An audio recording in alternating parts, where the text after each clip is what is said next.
Salam sepak bola, salam sehat, salam sejahtera, dan juga salam hormat saya kepada teman-teman netizen atau warganet yang merupakan viewers, subscribers, and also supporters of channel YouTube Bola Bung Binder. Di konten terbaru hari ini teman-teman, saya ingin memberikan review dari dua pertandingan Champions League yang melibatkan dua klub besar asal Spanyol. Pertandingan pertama yang ingin saya review adalah antara Real Madrid versus Inter Milan, dan pertandingan kedua yang ingin saya review adalah antara FC Bayern Munich versus FC Barcelona. Sesuatu yang di luar dugaan bagi saya teman-teman, bahwa FC Barcelona tersingkir dari Liga Champions musim ini. Karena sebetulnya jika kita cermati bahwa lawan kuat dari FC Barcelona di grup mereka hanyalah Bayern Munich. Tapi ternyata Barcelona tidak bisa menang lawan Benfica, menang tipis lawan Dinamo Kiev, dan memang sesuatu yang bukan mengejutkan kalah lawan Bayern Munich. Karena tentu dibandingkan materi pemain dan juga pelatih antara Barcelona dan juga Bayern Munich jauh lebih unggul. Tapi masalahnya bahwa FC Barcelona itu tidak bisa menang lawan Benfica. Seri 1 kali dan kalah 1 kali. Menang lawan Dinamo Kiev pun dengan skor tipis. Home and away menang 1-0. Yang mencetak gol pun adalah Gerard Piqué dan juga Ansu Fati.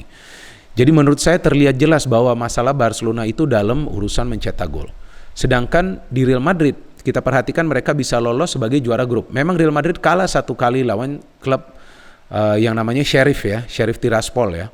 Tapi kemudian kita lihat mereka bisa bangkit, mereka bahkan baru saja menyelesaikan fase grup dengan mengalahkan Inter Milan, salah satu klub kuat asal Italia, dengan skor akhir 2-0. Tidak kemasukan gol dan Real Madrid bermain tanpa Karim Benzema.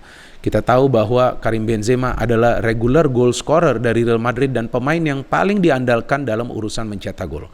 Ternyata tanpa Karim Benzema, ada pemain-pemain lain yang bisa mencetak gol.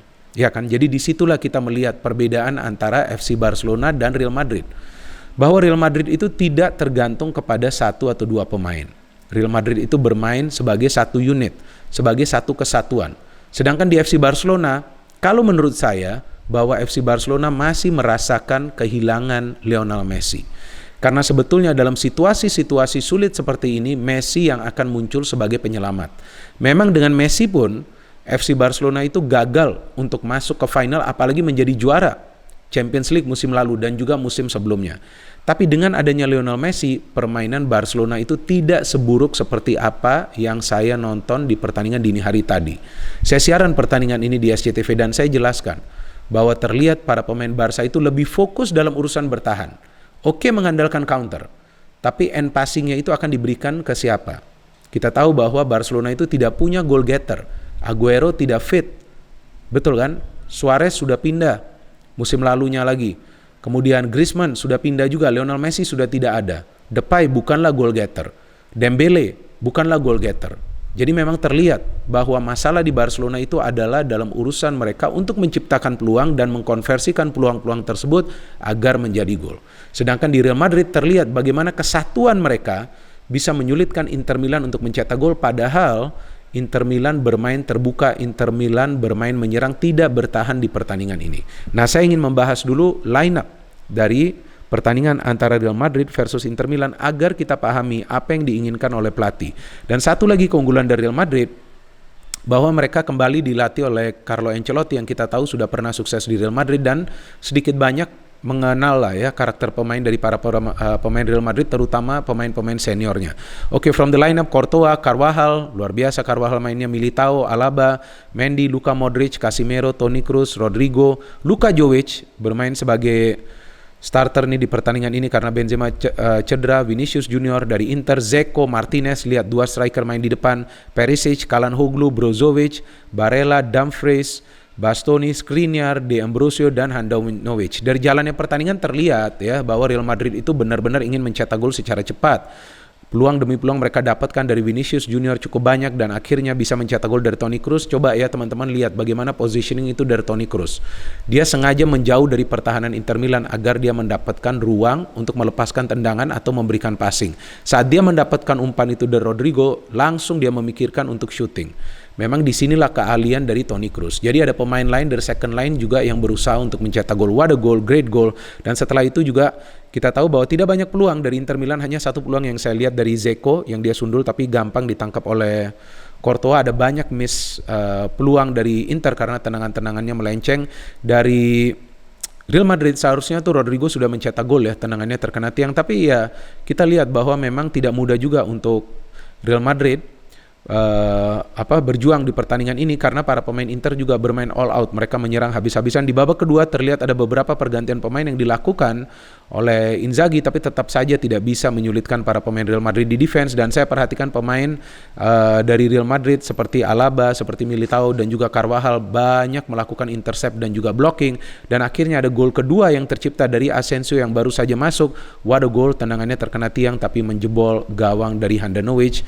Kita lihat peran besar dari Carvajal yang memberikan umpan. Sebelumnya juga Carvajal di babak pertama ya memberikan umpan kepada Jovic, sayang sekali dia tidak bisa finishing. So this was a good game and Madrid bisa lolos sebagai juara grup, dan tim yang sedikit kemasukan gol hanya kemasukan 3 gol. Jadi mereka punya rekor defense yang bagus, mereka bisa banyak mencetak gol. Nah itulah yang menjadi kuncinya bagi Real Madrid, bahwa tim ini bisa mencetak gol. Tertinggal pun mereka akan balas dengan cara mencetak gol, karena itu dia cukup merata kemampuan para pemain ya, mulai dari depan hingga ke belakang. Kemudian match kedua ini yang ingin saya review, antara Bayern Munich versus Barcelona. Dari Bayern Munich line-up-nya Neuer, Pavard, Upamecano, Süle, Davies, Tolisso, Musiala, Koeman, Müller, Sané, dan tentu Lewandowski. Ya, jika kita perhatikan dari line-up, ada beberapa pemain yang tidak bisa bermain untuk Bayern Munich, pemain-pemain kunci seperti Kimmich, kemudian juga Goretzka, dan ada Sabitzer juga yang tidak bisa bermain. Artinya 3 pemain kunci ini tidak bisa bermain. Tentu itu memberikan peluang untuk Barcelona.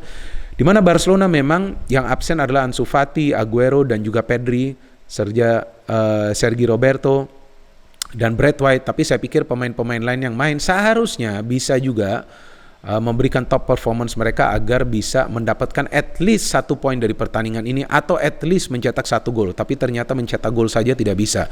Dari Barca line-up-nya Dembele, Depay, Dest. Ya kan, triple D di depan, Dembele, Depay, Dest. Tapi yang mereka dapatkan adalah 0 besar. Peluangnya justru lebih banyak dari Dembele, tapi tidak bisa dia konversikan. Dest tidak terlihat di mana, akhirnya dia diganti juga. Gavi terlalu banyak pelanggaran, Busquets lemah sekali, De Jong, Alba cedera, sayang sekali dia keluar. Mingueza tidak begitu baik performance-nya, Longley, Pique, Araujo, dan Ter Stegen. Oke, kalau saya perhatikan dari strategi kedua tim nih, strategi dari Barca ini berbeda ya teman-teman ya. Bahwa Xavi sepertinya ingin agar para pemainnya itu memberikan tekanan, pressing kepada para pemain Bayern agar mereka tidak bergerak leluasa, bertahan secara rapi dan melakukan counter. Fine, itu bukan taktik yang salah. Karena Barca bermain di kandang dari Bayern Munich. Tentu perlu berhati-hati. Tapi kita tahu juga kepentingan Barca di game ini, yaitu Barca harus menang. Karena jika Barca tidak menang, dan kemudian di line game, yaitu kita lihat Benfica meraih hasil seri, maka dari segi head to head yang akan lolos itu Benfica karena poinnya sama. Tapi justru strategi dari Xavi itu adalah untuk bertahan. Nah, jika bertahan tentu itu akan memberikan ruang untuk para pemain Bayern Munich untuk terus menyusun serangan. Dan itu yang juga menyulitkan para pemain Barcelona untuk keluar dari pressure para pemain Bayern Munich. Sebetulnya mereka sesekali bisa keluar dari pressure, tapi itu dia kita lihat passing-passingnya di sepertiga akhir ya, bagian lapangan itu tidak akurat sehingga tidak banyak peluang yang bisa mereka ciptakan. Hanya Jordi Alba yang mendapatkan peluang di babak pertama, sedangkan Bayern Munich kita lihat permainan 1-2 passingnya begitu rapi, dan Bayern Munich bisa mencetak gol pertama di game ini yaitu dari Müller. What a pass from Lewandowski, bisa saja dia shooting tapi dia membagi bola kepada Müller, dan terlihat Mingueza tidak bisa duel dengan Müller. 1-0, goal line teknologi yang menentukan gol tersebut. Kemudian Sané mencetak gol yang indah setelah dia mendapatkan umpan dari Koeman. Perhatikan, tidak ada pemain dari Barca yang menutup ruang gerak dari Sané. Sedikit terlambat De Jong untuk sliding, dan Sané bisa mencetak gol kedua. Memasuki babak kedua, kita lihat ada cukup banyak pergantian yang dilakukan oleh Nagelsmann. Ya, what a great coach. Dia tahu bahwa dia perlu tetap memberikan tekanan kepada Barcelona, dan akhirnya Musiala bisa mencetak gol. Lagi-lagi kita melihat bahwa masalah Barca itu berada di 2 sektor fullback ya. Sebelumnya ada Jordi Alba, tapi pada saat ada Mingueza, dan juga kita lihat di sebelah kanan itu ada Araujo, mereka kewalahan mengatasi pergerakan dari Koeman dan juga Davies. Davies larinya begitu cepat ya, padahal dia berada di situasi yang tidak menguntungkan, bisa memberikan cutback kepada Musiala yang mencetak gol ketiga di pertandingan ini. Apa yang bisa kita pelajarin dari 2 pertandingan antara Madrid versus Inter dan Munich versus Barcelona, yaitu jika ada tim yang ingin bermain bertahan dan counter, tentu mereka harus efektif di depan. Efektif itu artinya apa? Dengan seminim peluang bisa mencetak gol. Nah, Madrid pada saat mereka meladeni permainan terbuka dari Inter Milan juga sesekali melakukan counter.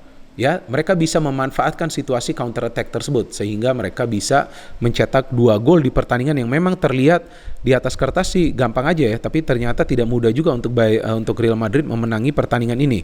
Kita tahu ini adalah pertandingan yang sulit sekali untuk Real Madrid karena menghadapi salah satu klub kuat asal Italia. Nah, jadi kita perhatikan bahwa kalau mau bertahan dan counter itu harus efektif. Kemudian kedua, kalau menghadapi tim yang melakukan pressing, perlu juga melakukan counter pressing.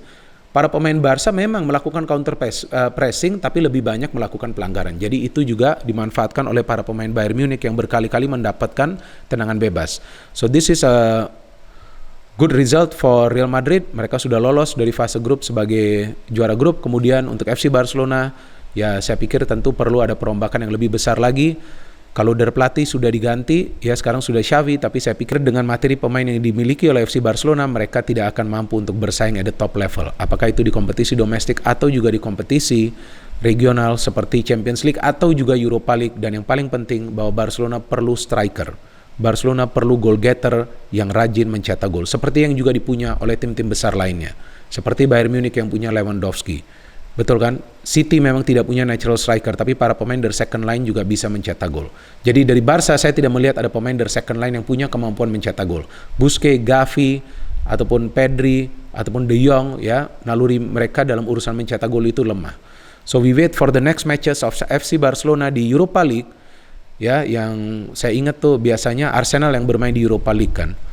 Justru sekarang Barcelona yang harus bermain di Europa League. Ya paling tidak Barca sudah rasa Arsenal lah ya. Sedangkan Real Madrid, kita tunggu bagaimana nanti performance dari Real Madrid di fase knockout atau fase gugur dari Liga Champions musim ini. No hate, only football. Salam sepak bola.